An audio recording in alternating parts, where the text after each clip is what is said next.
ગુજરાત રાજ્ય માર્ગ વાહન વ્યવહાર નિગમની આ વિદ્યાર્થી બસ સેવા અને એમાં આપણી આ એસટી ની પાઠશાળા, બરાબર ને? શું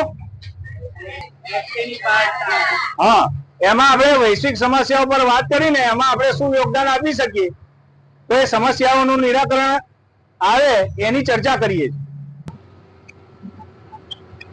રોડકીલ, બરાબર? રોડકીલ શબ્દ સાંભળ્યો તમે? ક્યાં ઓછો ચર્ચાયેલો શબ્દ છે, પ્રાણીઓને લાગુ પડે છે. રોડકીલ નો મતલબ સીધો એવો થાય કે વાહનોની અડફેટે પશુ પક્ષીઓ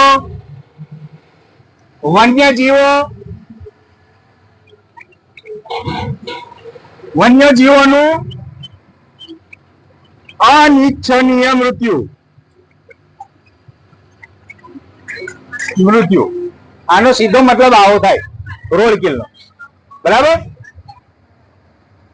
આ રોડકીલ થાય છે કેમ? એમની જ રહેવાની જગ્યાએ આપણે ફાર્મ હાઉસ બનાયા, જ્યાં પશુ પક્ષીઓ રહે, જંગલી જે વન્યજીવો રહે, એમની જગ્યામાં જઈને આપણે વસવાટ કરવાનું શરૂ કર્યું. ત્યાં રોડ રસ્તા બનાયા, ત્યાં ફાર્મ હાઉસ બનાયા. તો એમની તો રોજિંદી જે દિનચર્યા હોય એમની, એ એમના રસ્તે નીકળે, રોજના રસ્તે, અને વાહનોની અડફેટે, આપણા વાહનોની અડફેટે આવે એટલે બિચારા અનિચ્છનીય મૃત્યુ પામે, બરાબર? એમને તો અક્કલ હોય નહીં ને કે ભાઈ આ મારી જગ્યા, મારું રહેવાનું ઘર છે અને એ રસ્તો બની ગયો તો હું રોડ ક્રોસ ના કરું. એવું હોય અક્કલ? એ અક્કલ એને હોત તો આ ગાડી ચલાવતા હોત ને જાનવરો, હે? એટલે આ એક છે ને છૂપી સમસ્યા છે, આ વૈશ્વિક સમસ્યા છે.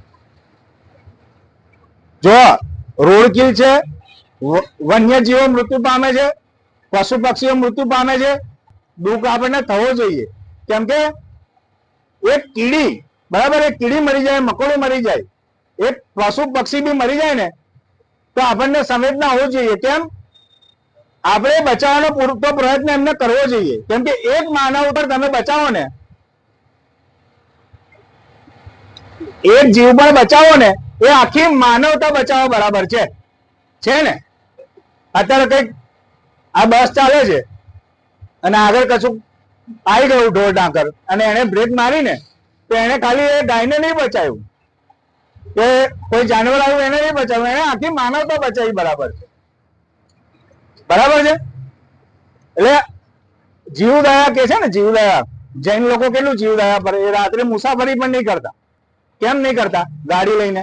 કેમ કે હા, જો આ પશુઓ પર દયા કરો, માર્યું છે ને બોરાઈ, સૂર્યાસ્ત પછી જમતા બી નથી. એટલે સાંજના ટાઈમે આ પશુ જે જીવજંતુ હોય, કદાચ કઈક વાહનમાં કે ગમે તેમાં લાઈટોમાં શું લાઈટ જોઈએ એટલે જીવજંતુ આવે એટલે અંદર ચોટે ને મરે. કેટલું ઊંચા વિચારો એમના, તો એ માને છે એક જીવ પર બચાવવા આખી માનવતા બચાવવા બરાબર છે. એટલે આ રોડકીલ નો અભ્યાસ હમણાં થયો, એક વૈશ્વિક સંસ્થા છે, નેચર કરીને પ્રશાસન સંસ્થા છે, એમાં પ્રકાશિત થયેલું. એનું નામ છે ટેરેસ્ટેરિયલ વર્ટિબ્રેટ મોર્ટાલિટી કોર્સ. આ એક સંશોધન થયું, એમાં આખા વિશ્વમાં 20 વર્ષનો અભ્યાસ કરવામાં આવ્યો. તો 6 ખંડો અને દુનિયાના 54 કે 56 દેશો છે, એમાં અભ્યાસ કર્યો ને તો આખા વિશ્વમાં 2 લાખથી વધારે રોડકીલ નો અધ્યાય, એમણે 2 લાખ જેટલા. આપણે ત્યાં એક અન્નામલઈ ટાઈગર રિઝર્વ ઝોન છે, ત્યાં પણ અભ્યાસ કર્યો, ત્યાં પણ 200 થી વધારે રોડકીલ નો અધ્યાય ટૂંકા ગાળામાં.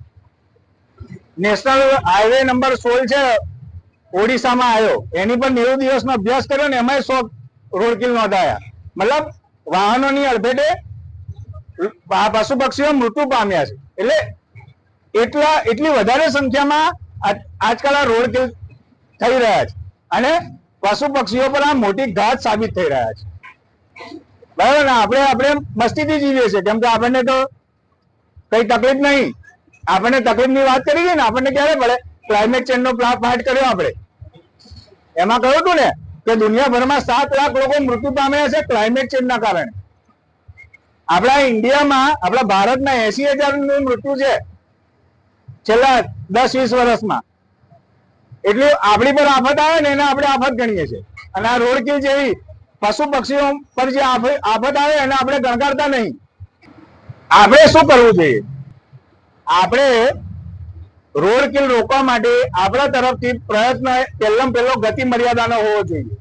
મુસાફરી કરતા હોઈએ એટલે આપણને સ્પોટ ખબર હોવી જોઈએ કે અહીંયા આ જાનવરો અવર જવર કરે છે, બરાબર છે.